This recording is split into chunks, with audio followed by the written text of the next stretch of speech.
तो जिस दिन के लिए आप इतनी मेहनत कर रहे थे, अपने फोन से चाइनीज ऐप्स को डिलीट कर रहे थे, प्रोडक्ट्स को भी बॉयकॉट कर रहे थे, आखिर वो दिन आ ही गया और सरकार ने एक दो नहीं बल्कि 59 चाइनीज ऐप्स को बैन कर दिया है। इनमें popular apps like TikTok, SHAREit, UC browser, hello और लाइकी जैसी ऐप्स भी शामिल है। लेकिन आज मैं आपसे इन 59 ऐप्स के बारे में बात नहीं करूंगा, बल्कि उस एक ऐप की बात करूंगा जो इस वक्त सबसे ज्यादा चर्चा में है, और वो है पबजी मोबाइल। मतलब इस गेम का भी अपना एक अलग ही स्वैग है। बैन ये 59 चाइनीज ऐप्स हुई हैं और सोशल मीडिया पर पबजी छाया हुआ है, लोग इसी का जिक्र कर रहे हैं। एक्चुअली जैसे अक्सर लोगों की आदत है कि कोई चीज मेरे पास नहीं तो वो तेरे पास भी नहीं, तो इसी तेरे और मेरे के फेर में पबजी फंस गया है। लोगों का कहना है कि उनकी फेवरेट ऐप्स बैन हो गई हैं, तो आखिर पबजी कैसे बच गया भाई? और ये सवाल करने वाले ज्यादातर टिकटॉक यूजर्स हैं। कोई इनसे कहे कि भाई जो बच गया है उसे बचा रहने दो, लेकिन इनका कहना है कि टिकटॉक गया तो पबजी भी जाना चाहिए, और अब इन्हीं की वजह से मुझे वीडियो बनाना पड़ रहा है। तो आज के इस टिकटॉक वीडियो में पबजी मोबाइल की ही बात करेंगे और जानेंगे कि क्या पबजी मोबाइल को अभी भी कोई खतरा है, और क्या इन 59 चाइनीज ऐप्स की तरह आपका फेवरेट गेम भी बैन हो सकता है या फिर नहीं।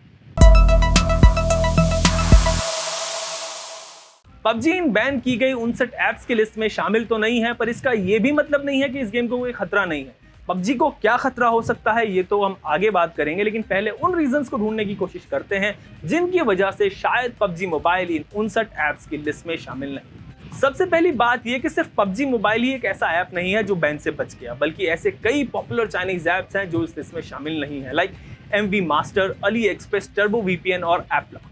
पबजी मोबाइल के इस लिस्ट में शामिल न होने की एक ये वजह हो सकती है कि पबजी मोबाइल 100% चाइनीज गेम नहीं है। वैसे रीजन ज्यादातर टिकटॉक यूजर्स जानते हैं, लेकिन उनका दिल है कि मानता ही नहीं, और पूछते हैं कि पबजी क्यों बैन नहीं हुआ। वेल, पबजी क्यों 100% चाइनीज ऐप्स नहीं है, आइए जानते हैं। दरअसल 2017 में पबजी जब आया था तो ये गेम सिर्फ पीसीज और कंसोल्स के लिए ही था। इसको पबजी कॉर्पोरेशन ने बनाया था, जो एक south Korean video game company की सब्सिडरी कंपनी है जिसका नाम है ब्लू होल स्टूडियो।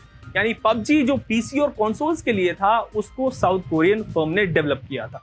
पर जब पबजी काफी पॉपुलर हो गया और इसने अच्छी खासी कमाई भी कर ली, तब चाइना की गेमिंग कंपनी टेंसेंट गेम्स गई ब्लू होल के पास और कहा कि भाई हम पबजी को चाइना में पब्लिश करना चाहते हैं। और फिर इन दोनों फर्म्स के बीच में एक एग्रीमेंट हुआ और बाद में टेंसेंट ने पबजी को चाइना में पब्लिश किया, लॉन्च किया, और साथ ही इसका मोबाइल वर्जन जिसको आप अपने मोबाइल फोन पे खेलते हैं पबजी मोबाइल को भी डेवलप किया। और आज ब्लू होल में टेंसेंट गेम्स का 10% स्टेक भी है।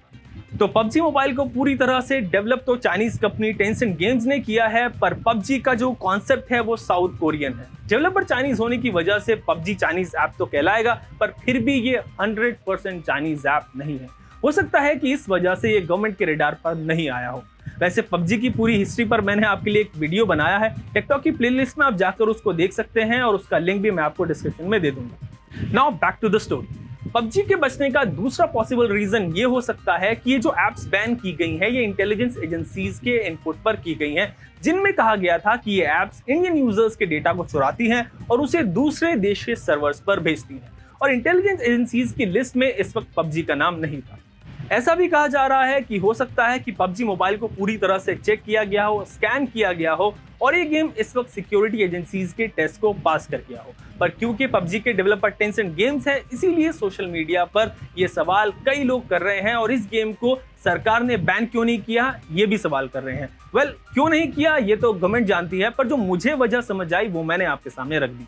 तो जिन लोगों ने सवाल पूछा था कि पबजी क्यों बैन नहीं हुआ, उनको इस वीडियो में उनका जवाब मिल गया होगा। अब बात करते हैं कि पबजी मोबाइल को क्या खतरा हो सकता है। Well, that's very simple. अभी जो सरकार ने 59 ऐप्स बैन की हैं, अगर इनके अलावा आगे कुछ और ऐप्स भी सरकार के रडार पे आए तो पबजी को भी खतरा हो सकता है, और इस खतरे की वजह है टेंसेंट गेम्स। आप ये कह सकते हैं कि टेंसेंट ने तो कई इंडियन ऐप्स में भी पैसे लगाए हुए हैं, इन्वेस्ट किए हुए हैं, तो फिर पबजी को ही क्यों खतरा हो? तो इसका सिंपल सा आंसर है कि पबजी को डेवलप ही टेंसेंट गेम्स ने किया है। इन्वेस्ट करना एंड डेवलप करना आर टू डिफरेंट थिंग्स। पर आप टेंशन मत लीजिए, पबजी अभी कहीं नहीं जा रहा अनलेस अनटिल गवर्नमेंट आगे कुछ ऐप्स को बैन करने का प्लान करे और उसके रडार पर पबजी भी आए, जिसके चांसेस बहुत कम है। आपकी क्या राय है इस पूरे सिनेरियो पर, और क्या टेंसेंट गेम्स की वजह से पबजी को भी बैन कर देना चाहिए, या मुझे हमारे कमेंट सेक्शन में जरूर बताएं। और लेटेस्ट न्यूज एंड अपडेट्स के लिए देखते रहें एबीपी अनका।